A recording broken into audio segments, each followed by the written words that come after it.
You are listening to the Two Disabled Dudes podcast. I'm Kyle Bryant. And I'm Sean Baumsart. Together, we're navigating life with disability.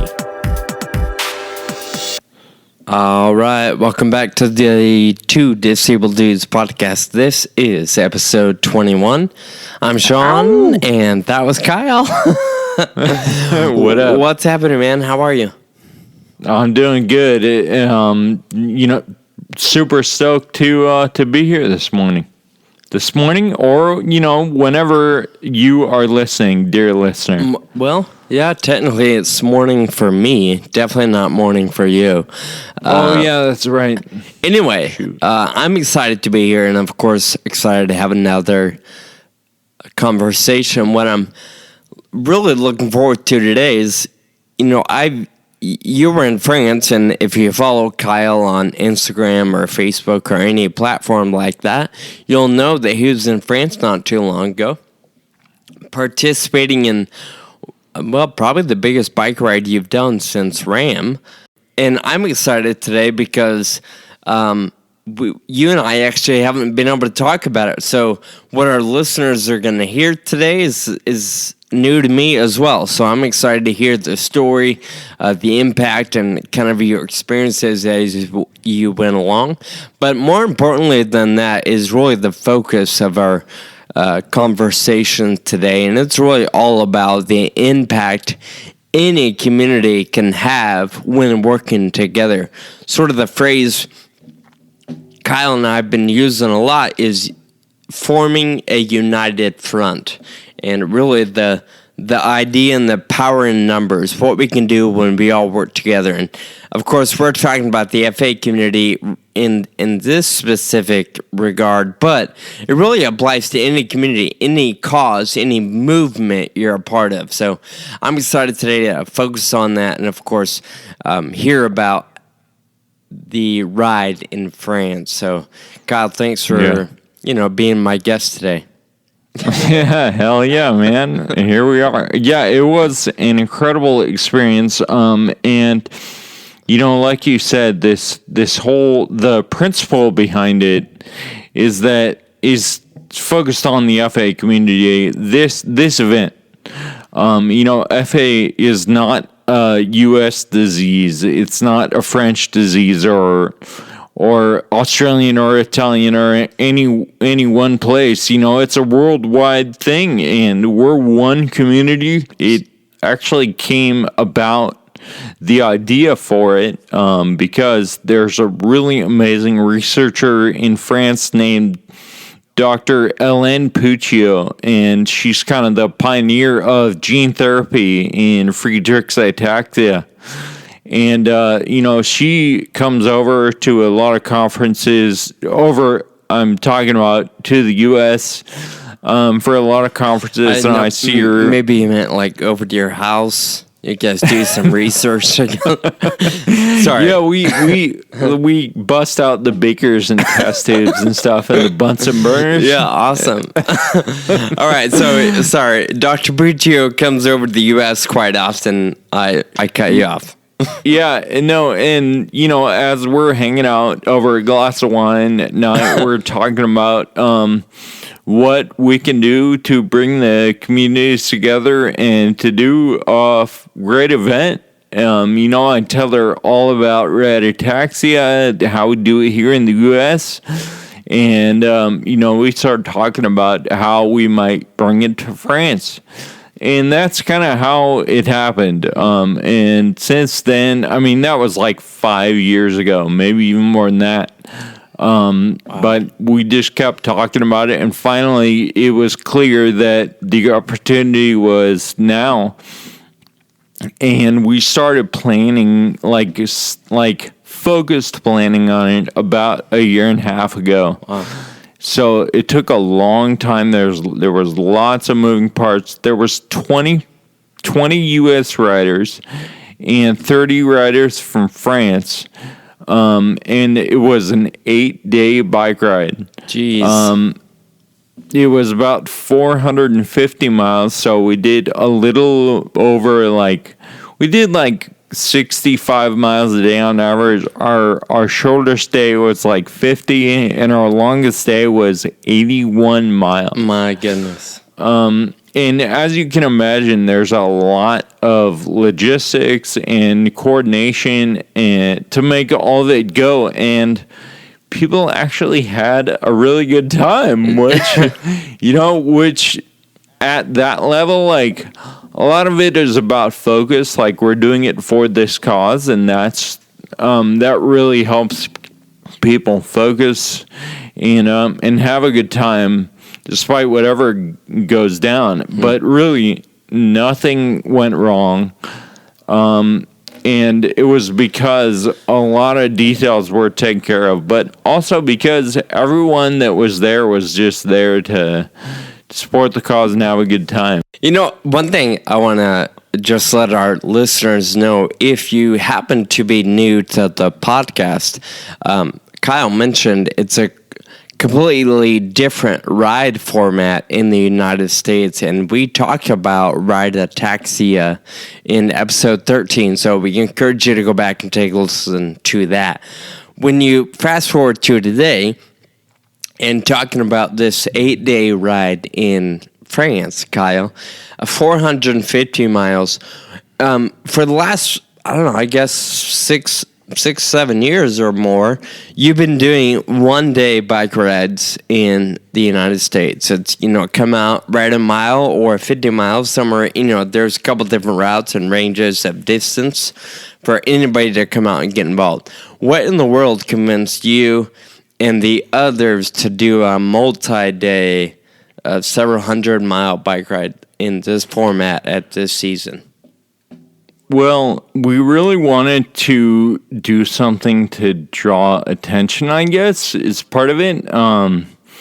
And, just by doing something big. Also, it was a little bit selfish, too. Like, I want to ride for 8 days straight. It's fun. And it's a big challenge, Sure. And so, all those things. And really, one of the big things for me is the camaraderie that is built when you ride with people for 8 days straight. Sure. Every single day, get up at 8 o'clock and ride all day. Like, that's all we're doing. And, the camaraderie that's built between the riders when everything hurts. Yeah. And all you want to do is stay in bed, but everyone else is getting up and no one's complaining, and they're just getting right back on their bikes, even though their butt hurts or their legs hurt or whatever. You really feed off of other people's energy. And as you know, it's just a really neat atmosphere to be involved in, is that team atmosphere of, the multi-day ride. Sure. Well, I think it's really neat when all the experiences and the individual is having is totally shared by the entire group. Like I said, we're all waking up early. We all have sore legs and, different shoulders and cramps here and there. And we're all eating the same food and seeing the same scenery and so on and so forth. So whether you're doing that for 3 or 4, like you guys, 8 days, there's a connection formed when everything is pretty much the same for the entire group. Yeah, so we would get up every day, like I said, and start riding by like 8:30. So we'd ride like 30 miles, and then we'd have lunch at like a gymnasium or like a YMCA or something. Well, I don't know that there's a YMCA in France, but something like that. Sure. But the lunch would be like sit down, have in like real plates, like, none of this plasticware stuff. We're eating on real plates. We got a full spread, including like wine, cheese, like, wow, some kind of meat and a couple of salads and stuff. And then, of course, cheese. I think I said cheese, but it bears repeating because there was a lot of cheese. A lot of it, and it was really good. Yeah, that's very true. In every meal there was something unique from that region that they would point out. And anyway, so that was lunch. Have a little shot of coffee at the end of lunch. And then we would get back on our bikes and ride for another 30 miles or so, which is a little tough sometimes to like stop for an hour and a half, 2 hours, and then get back on and like be like, all right, let's ride another 30 miles. But then we'd ride to the finish line, and the big old finish with, bunch of people there. And in every single town we were in, they got the mayor, like city did a little finish event for us. And the mayor came out most of the time and gave a talk and addressed our group and whoever else was there. And we had, a glass of champagne and, a piece of bread and cheese. Of course, a little more cheese, yes. And then, we'd hang out and talk about what we were doing, and then we'd get back on our bikes and ride to the hotel another, 2 to 5 miles or so. And by that time, it was 6:30 every day. We get to the hotel, and dinner was at 8. And one of the principles that we wanted to follow every night at dinner, as you know from the Sacramento to Vegas ride, we tried to eat together every night and build that camaraderie, right? And that's what we did every night in France. We all sat down as a big group, and we of course had a 3-4 course meal with a drink beforehand, and then an appetizer and the meal, and then cheese, and then dessert, and then, so by that time, it was 11 o'clock, and all I could muster was enough energy to write 2 sentences on Instagram to make sure people knew that, everything was cool. And then I would just crash and then do it all again the next day. So yeah, I'm really glad you mentioned that specifically, because I feel like I emailed you a couple times and texted you and stuff, and you totally ignored me. I didn't get anything. I didn't even get a like on my Instagram for anything that you may have seen. Well, you were too tired to double tap. Yeah, you didn't receive any special shaming because I didn't answer anyone. I couldn't even there was zero downtime. I couldn't, check email or look at Instagram or anything. It was all one-way communication just from me out, for a week. Yeah. But also, I was really trying to be there too. Sure. I feel like it's pretty well talked about and discussed, that we're living in a social media time, and people aren't as present as they should be, or sometimes, sure. Right? And so I think partly I was trying to do that as well. And the friendships that we built were amazing, and they'll be strong for a long time, forever. Yeah. And it was a little bit hard because of the language barrier sometimes, but there's a lot that you can communicate non-verbally. So especially riding a bike. So talk about. I mean, that's a great. Not really a thought, but an observation all these different things that you can pick up on, even if you can't understand the language. And I love that you talk about just focusing on being there and not necessarily attached to your phone or anything else. Share a little bit about what you observed while you're there and the experience overall in terms of just being present and enjoying the differences in the cultures, I guess you can say. Yeah, so I mean, like I said, I think the most obvious thing is the language difference. And, you know, it was an issue. It was an issue sometimes. There were some people that didn't speak any English, and I have to admit that I took 4 years of French in high school, but I can still only say, like, good morning, like, where's the bathroom, and, like, good night. So, that's about all I can say in English, I feel like sometimes. Yeah. So my French is just about as good as your English, Sean. Right. But, you know, so we all learned how to say turn left, turn right, go straight, car up, car back, you know, all those things. We taught our French teammates how to say them in English, and we learned how to say them in French. Nice to meet you. In French, it's enchanté. And it's spelled Enchante.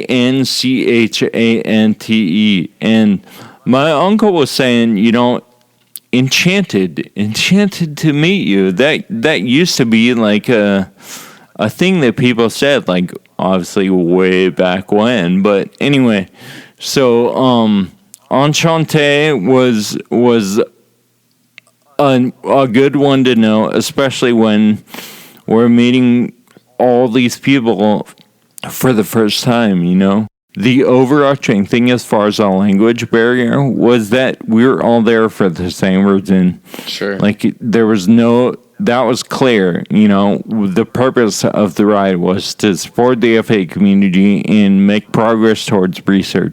I would say something in English sometimes and receive a blank stare and realize that somebody didn't understand what I was saying, or somebody would say something to me in French and they would receive a blank stare.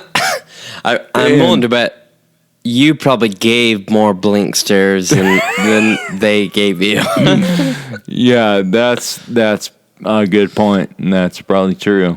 There were several people that were bilingual who were fluent in both English and French. Mm-hmm. And so if we were having a real hard time, if I was having a real hard time communicating with somebody, I would just say, hey, can you hold on a second, and go get somebody who understood both languages, and we could, you know, pretty easily have a conversation. So, you know, you may have said this, and forgive me if I wasn't listening. Pretty common. How many different riders were part of this group? There was 20 from the U.S. and 30 from France, so 50 altogether. That's a really big group to hang with for 8 days and try to chat with and communicate with during lunch or dinner or even while you're pedaling. Yeah. Well, and there was, I don't know how many volunteers, but, you know, as you can imagine, it was a huge task to just get all those riders through the day and, you know, and successfully, you know, safely, and with all the food and the events that we were doing. There was so much work that went into it. Would you define the event as successful? Absolutely, 100%. I mean, you know,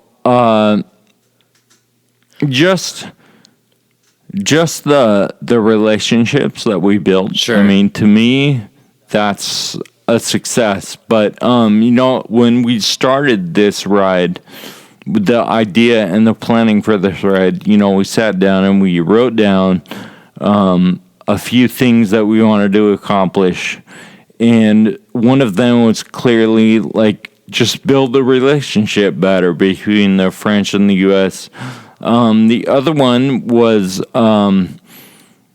to fund a collaborative research grant between AFAF, which is the French FA organization, and FARA in the U.S. And we did that. So we each raised on both sides, from the U.S. and from the French side, we raised about $50,000 or euros. I mean, and we're going to fund a collaborative research grant, and that RFP is out right now, request for proposal, and so it's going to be focused on one of three areas. The RFP designates where we want the money to go, and it's towards drug discovery that focuses on new therapeutic targets, biomarkers, and a biomarker is something that judges the progression of the disease. So something where you can tell how quick the disease is progressing, what effect it's having, and you can quantify that easily. Sure. So that if you, say I'm being followed in a clinical trial, and I take a drug, and using this biomarker, they can see if the drug is actually working or not, because it modifies whatever biomarker they're using. Does that make sense? I think so. Sean, you know about biomarkers. Did that make sense? Yeah, I think so. It's a measuring point, so to speak, of good or bad. It tells you what's happening and yeah, like I said, how fast or how slow it's happening. So that is one area that is available to focus on for this research grant, and then improving clinical outcomes. Research that focuses on improving specific symptoms of FA, and stuff that would have a impact on quality of life right now. So those are kind of the three areas that the research is going to focus on, and that RFP is out to the entire worldwide scientific community right now. So that's really exciting. The third thing that we wanted to specifically focus on was getting the word out a little more about the global Friedreich's ataxia patient registry.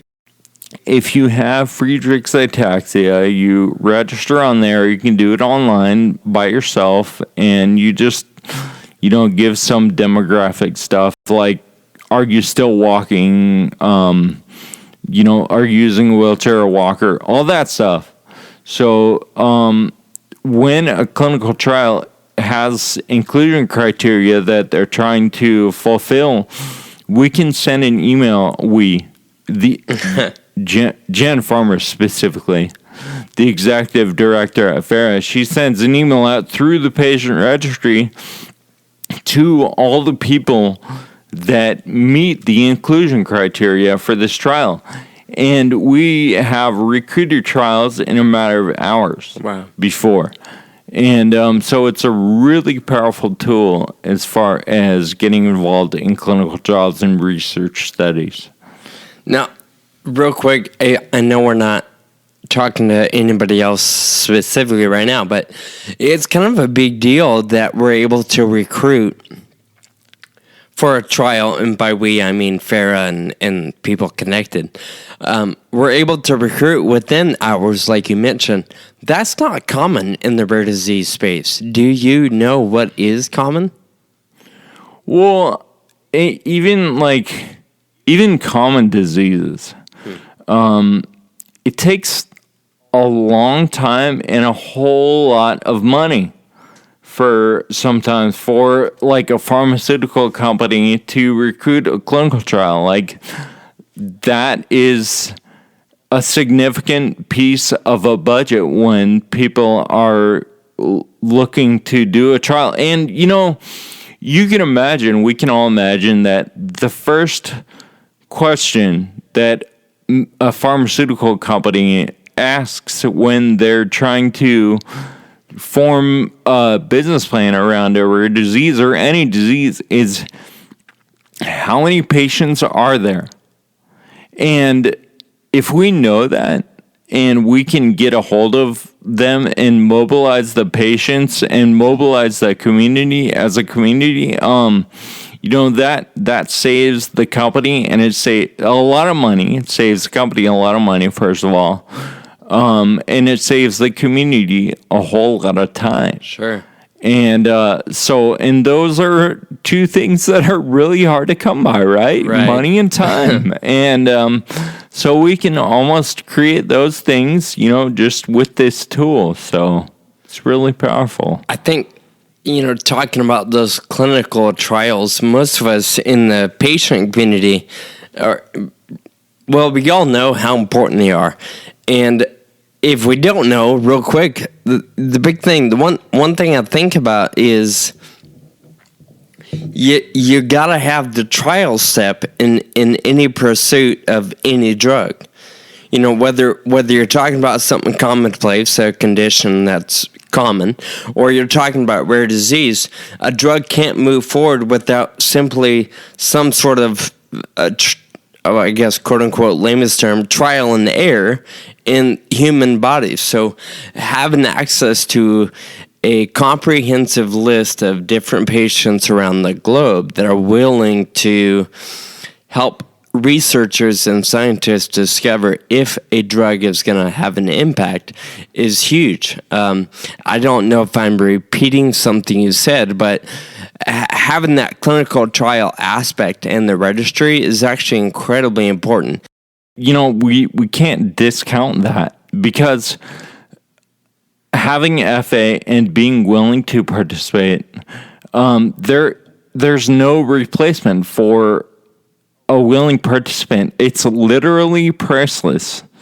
And so, it's worth more than billions of dollars, Sean. Sure. And I think we have to keep that in mind as well when we're valuing our own participation and willingness to get involved and move the needle forward. I don't think we can lose sight of the fact that, our participation and our willingness is invaluable. Anyway, those are kind of the outcomes and the focus of this effort for the ride in France. It was called rideATAXIA Europe, Le Peloton de l'Espoir. And I know I butchered the pronunciation because I'm terrible at French pronunciation. That's better than what's in my head, for sure. But, it's called the Peloton of Hope. That's how it translates. And I really love that title. And so it started there in France. rideATAXIA Europe. It starts this year, and now the French folks are looking for another European country to kind of pass the torch to and take the research funding effort and the community building effort to another spot in Europe. So one of the challenges that I think is just different culturally is that in Europe, the fundraising atmosphere and culture is just way different than what we have here. Peer-to-peer fundraising, like what we have with the ride, and to define peer-to-peer fundraising, it's like when you sign up for the ride here in the U.S., you get your own fundraising web page, and you send the link out to your friends, and they donate whatever they can, $20, $200, whatever is they can to your page. You raise money on your page, that contributes to your team total. Your team total contributes to the overall event total, and all the money goes together in the end. Well, in Europe, that model is not really all that active. And so peer-to-peer fundraising and individual fundraising is not really a thing over there. And so it's just different. They raised most of the money all the money that they are contributing to this research grant through sponsors, through the generosity of sponsors who really see the value in supporting stuff like this. But just something to keep in mind is as we're thinking globally about creating a united front, like you said, was the focus of this episode, is just that things are done differently in different places, and it's not a good or a bad thing. It's just the way it is, and we work together to make the biggest impact we can. Sure. So, sorry, before we move on, backing up minute or two, you talked about them maybe finding another European country to carry the baton or the torch. Are you thinking another ride down the road? Well, so I think what we're thinking is we'd love to keep it to a single day ride. I mean, this ride was amazing, but lazy bum. No, kidding. Yeah, we're getting kind of lazy. No, I mean, it's just so much work. Sure. And you kind of got to balance that with everything else that's going on, right? Sure. And everything we have going. And so, I mean, it worked out incredibly well in this case, because the French organization and people and committee that were behind this event, they did so much work to make it go. Sure. To make the 7-day ride possible. But just sustainability leads us to the single day ride, that we can really focus our efforts on this one day and make a huge impact in the one day. And that's obviously where we went in the US. That makes the most sense, and I think that's what we'll be looking to do in the future. I like it. Either way is cool. Obviously, you're right. The single day rides are logistically a little more feasible. But one thing I'm thinking about listening to you say that is with the France ride recently, you talked about all the different cities that were supportive and the mayors and different connections you made, which you may not get with a single day ride. So both do carry their own benefits, and they both even have their own challenges. But I wonder if maybe multi-day but shorter might be effective. Yeah, I think you're right, because all that stuff made a big impact. And like I was saying, the camaraderie, it's just, you can imagine that you just don't build the same camaraderie in a single day as you do in 4 or 5 days, right? True.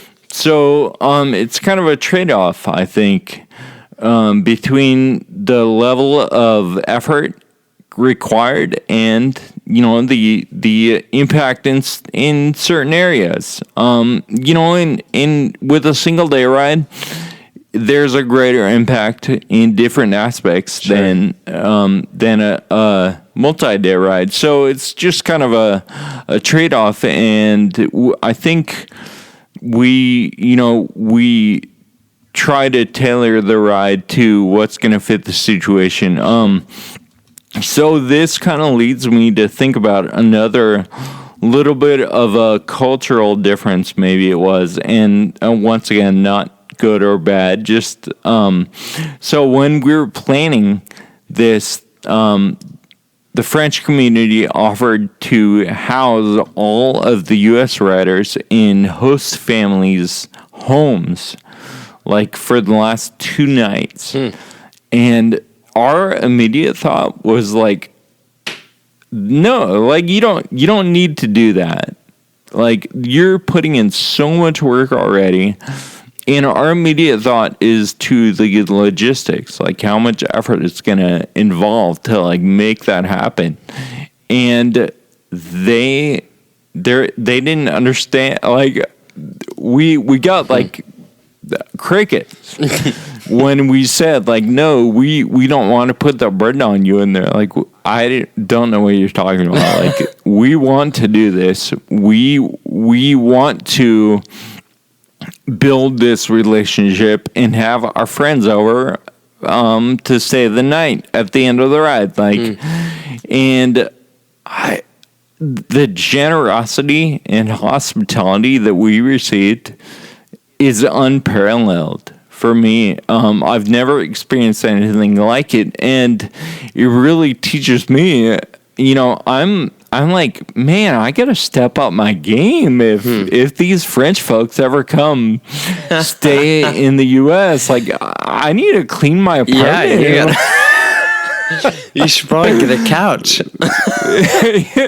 Exactly. No, but it was, you know, it was just, it was a really neat kind of an end cap on the whole week to stay. And I mean, the food that we had at these homes and just the friendships that we shared were just absolutely amazing.